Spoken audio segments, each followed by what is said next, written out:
Bachelor of hotel management లో university first rank, second rank, third rank. Sun international, Visakhapatnam, Hyderabad. నమస్తే, welcome to Telugu one news. నేను రూపానాథెల్ల. ఆయన స్వామి కాదు, జగన్ కి భాగస్వామి. ఐహిక బంధాలకు కాషాయం కడితే ఎలా ఉంటుందో తెలుసా? ఎలా ఉంటుందంటే విశాఖ శారదాపీఠం అధిపతి స్వరూపానందలా ఉంటుంది. ఈయన్ని అందరూ స్వామి అని పిలుస్తూ ఉంటారు, కానీ జగన్ కి భాగస్వామి అని పిలిస్తే మంచిదనే అభిప్రాయాలు వ్యక్తమవుతున్నాయి.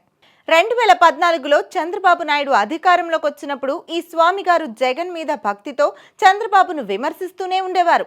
ఈ దేవాలయంలో ఈ సమస్య ఉంది, ఆ దేవాలయంలో ఆ సమస్య ఉంది, హిందూ ధర్మం కష్టాల్లో పడిపోయింది అంటూ ఎప్పుడు చెవిలో జోరిగలాగా అంటూనే ఉండేవారు. ఆ తర్వాత ఆయన జగన్ కి హిందుత్వం ఇచ్చి హిందూ ఓటర్లని ఆకర్షించడానికి తన వంతు కృషి చేశారు.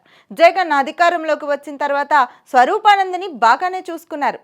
ఆయనకి 4 గన్మెన్లతో పాటు 6 సిబ్బందితో పికెట్ ఏర్పాటు చేయించారు. దీనికి నెల ఖర్చు ఎంతో తెలుసా? అక్షరాల 24 లక్షల రూపాయలు. నెలకు 24 లక్షల చొప్పున ఈ 5 ఏళ్లకి 14,40,00,000. ఎవడబ్బ సొమ్మని ఈ స్వామి వారు ఇన్ని కోట్ల జనం సొమ్ముని నాశనం చేశారు? సన్యాసి అయిన ఈయనకి చంపేంత శత్రువులు ఎవరున్నారని ఈ సెక్యూరిటీ? దేశంలో ఏ సన్యాసికి లేని సెక్యూరిటీ ఈయనకే ఎందుకు? ఒకవేళ ఈయనకి అంతగా ప్రాణభయం ఉంటే సొంత డబ్బుతో సెక్యూరిటీ ఏర్పాటు చేసుకోవాలి, కానీ జనం సొమ్ముతో సెక్యూరిటీ ఏర్పాటు చేసుకోవడం ఏంటి?